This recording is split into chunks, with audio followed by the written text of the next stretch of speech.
Well, here we are again looking at pedestrian crossings. This pedestrian crossing we're talking about now is the Toucan Cross, because it's not just for pedestrians, but it's also for cyclists as well. So it's where two can cross, hence the name Toucan. Okay, so how do you spot one? Well, you're not likely to spot one until you're fairly close to it, because really the only clue at the crossing is on the push button thing there, where the pedestrians or cyclists will press the button. You will see a little picture, a little image, a little icon of a bicycle.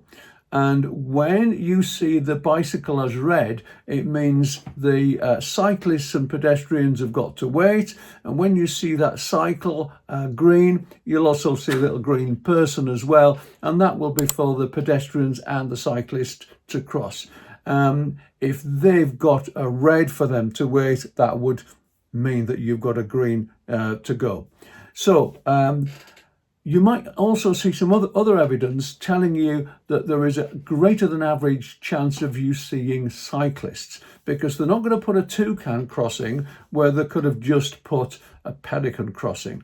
So I wonder if you could think what else might be in the area on the approach, something that you might have spotted to tell you that there's a higher likelihood of cyclists. Well done. Yes, a cycle path. The cycle path that's part of the tarmac you're driving on, separated from you by a dashed white line. So cyclists are actually using the road, but sensibly to cross the road, they might get off the bikes and then use this crossing. You might also find at the side of the road a pathway or a cycleway or a shared space, pathway, cycleway, for the cyclist and pedestrian to use. In any event, there's some other cues that tell you that there's cyclists in the area. So as we're approaching, remember we've seen this from quite some distance away, 5, 10, 15 seconds away, because we can see the traffic lights. From a distance, we don't know if it's traffic lights at a junction or pedestrian type lights. We just know there's some traffic lights, we need to do something. As we get closer, we should be able to see quite clearly this is a pedestrian type crossing. And as we get very close and we've possibly noticed these cycle lanes, etc., this is probably a Toucan crossing. Let's assume that the lights are at red, so we're aiming to pull up. We should expect to see some pedestrians crossing the road, because these are activated by the push button thing by the pedestrians or the cyclists. So we're sitting there, there's some people crossing the road. What are you going to do while this is happening? Well, we're going to be going in a few moments when the pedestrians or cyclists are clear. So we're going to look in the near side and offside mirrors to see if there's anybody, cyclists coming down the near side or offside while we are sitting there. That's going to affect our decision on how we move off.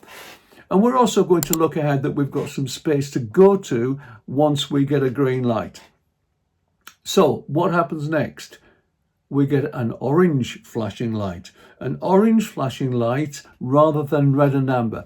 The orange flashing light is what most orange flashing lights mean, warning there's something to pay attention to. Make a point of what's going on. What's going on is there may still be pedestrians or cyclists on the crossing, in which case you've got to wait. However, if the pedestrians and cyclists are clearly out of the way, you can actually go on flashing amber. So that's quite a difference. You can actually go before the green if it is clear. So you've got some discretion there, but you've got to make absolutely certain before you move off that there's no cyclists, no pedestrians dashing over to cross the road at the crossing from your right or from your left to catch the lights. Okay, so we've got the red for stop. The flashing amber is wait until it's clear and then go, and then go. And again, if you've got the green light and there are still people crossing, you could consider, well, they shouldn't be crossing. Well, fair enough, but it's still, you cannot go on a green unless it is safe and clear. So you're on the road again. You're tootling off. We've cleared it. Everything's safe.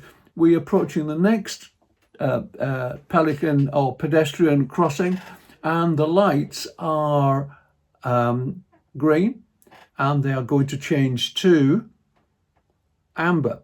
Amber means stop. So does red. If you're crossing the line on the amber, then you haven't got any space to stop. But otherwise, if you've got an amber, you should stop. And then if you're coming from some distance again and you see a red, therefore stop again. So remember the traffic light sequence is the normal traffic light sequence, but with the difference that you've got a flashing amber between the red and the green. Okay. The other thing to notice about these crossings, of course, is that you'll have zigzag lines on the approach on both sides.